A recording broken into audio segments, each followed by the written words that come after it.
Hello everyone, welcome back to my channel. आज अपन पढ़ेंगे ग्लाइकोलाइसिस पाथवे।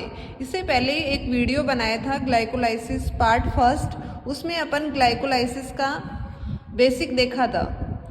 ग्लाइकोलाइसिस कहाँ पे होता है, इसकी प्रोसेस होती है, वो कितने स्टेप में कंप्लीट होती है, ये सब आपको पार्ट फर्स्ट में बता चुकी। अब अपन पढ़ेंगे इसका पाथवे, ग्लाइकोलाइसिस का पाथवे। सबसे पहले इसकी वो पाथवे स्टार्ट होता है, वो होता है ग्लूकोज से। ग्लूकोज होता है इसमें, जो आपका चेंज होता है हेक्सोकाइनेज एंजाइम द्वारा। हेक्सोकाइनेज एंजाइम द्वारा चेंज होता है ग्लूकोज 6 फॉस्फेट में। ग्लूकोज 6 फॉस्फेट में चेंज हो रहा है क्योंकि यहाँ पे एक एडीपी कंज्यूम हो रही है, जो एडीपी में चेंज हो रही है। एटीपी कंज्यूम हो रही है जो एक एटीपी में चेंज हो रही है, क्योंकि जो हेक्सोकाइनेज होता है इसका कार्य होता है फॉस्फेट को ऐड करना। ये भी 6 कार्बन कंटेनिंग कंपाउंड है। अब आगे ये ग्लूकोज 6 फॉस्फेट है, वो चेंज होगा आपका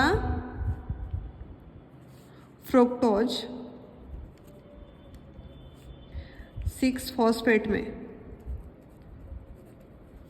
फ्रुक्टोज 6 फॉस्फेट में चेंज होगा फॉस्फोहेक्सो आइसोमरेज के कारण।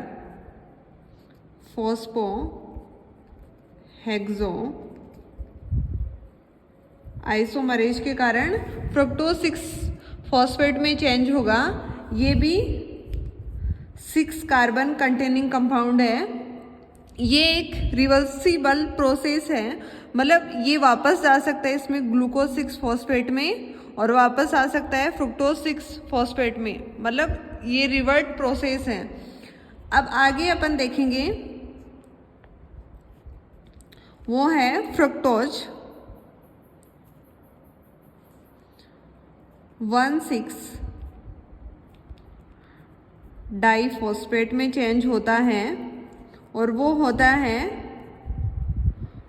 फॉस्फोफ्रुक्टोकाइनेज एंजाइम के द्वारा।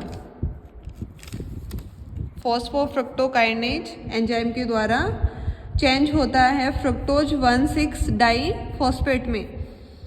इसमें एक एटीपी का यूज होता है जो चेंज होता है एडीपी में। अब आगे होगा वो भी रिवर्सिबल होगा, ये होगा एल्डोलेज एंजाइम के द्वारा होगा 3-फॉस्फोग्लिसरैल्डिहाइड।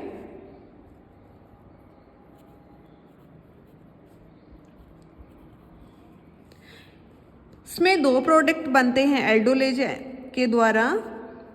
एक बनता है डाईहाइड्रोक्सी एसीटोन फॉस्फेट। अब है आगे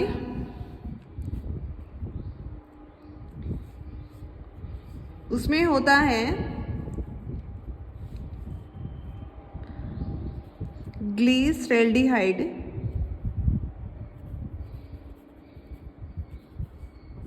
डिहाइड्रोजिनेज।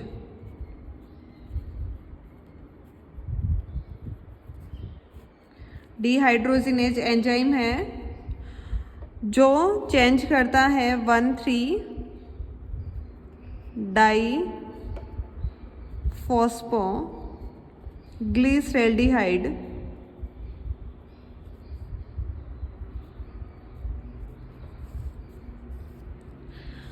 अब आगे है इसमें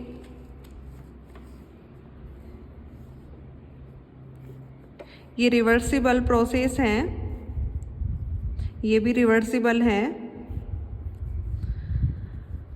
अब आगे है 2-NAD है, वो चेंज हो रहा है 2NADS2 मतलब दो हाइड्रोजन आयन इसमें से निकल रहे हैं। ये वाली एंजाइम होता है इसमें डाइफॉस्फो ग्लिसरेल्डिहाइड।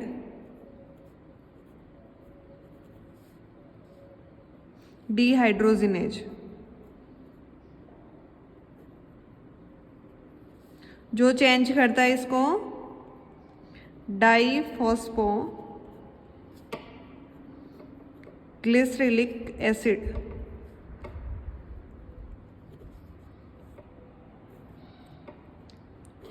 अब आगे एंजाइम होगा वो होगा फॉस्फोट्रांसफेरेज। फॉस्फोट्रांसफेरेज ये एंजाइम चेंज करता है इसको 3-फॉस्फो ग्लिसरेलिक एसिड। इसमें 2 एडीपी का यूज होगा, जो 2 एटीपी में चेंज करेगा इसको। अब आगे है उसमें होगा आपका एंजाइम यूज होगा फॉस्फो ग्लिसरोमेटेज।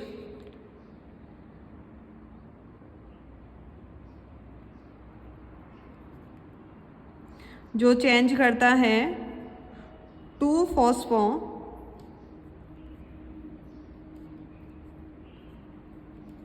Glyceric acid. अब आगे ये भी रिवर्सिबल प्रोसेस है। एनोलिज एंजाइम आएगा जिसमें से 2H2O निकलेगा और ये बनेगा प्रोडक्ट 2-फॉस्फो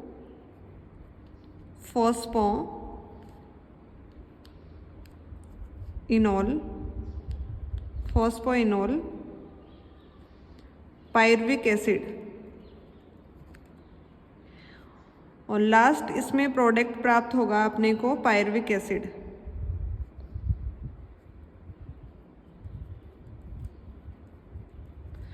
जिसमें एंजाइम का यूज होगा। ये रिवर्सिबल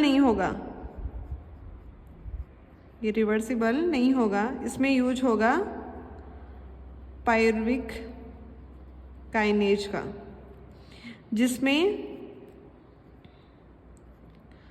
2 एडीपी का यूज होगा जो चेंज होती है 2 एटीपी में चेंज होगी। अब देखो इस प्रकार से ये 10 स्टेप में कंप्लीट होती है। फर्स्ट अगर इसका नॉमिनेशन करें अपन तो फर्स्ट तो ये वाली हुई, first, second, third, fourth, fifth, sixth, 7, 8, 9 और ये हुई आपकी 10। तो इस प्रकार से इसमें 10 स्टेप हैं। तो इसको अपन बेसिक पार्ट में मैंने जो बताया था कि ये जो 10 स्टेप होती है उनको 2 स्टेप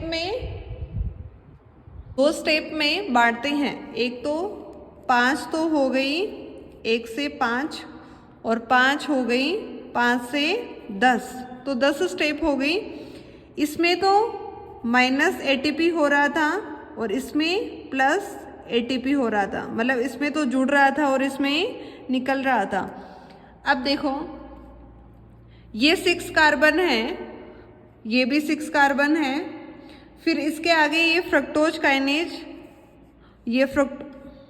इसके आगे फ्रक्टोज 1,6 डाइफॉस्फेट है, ये भी 6 कार्बन है।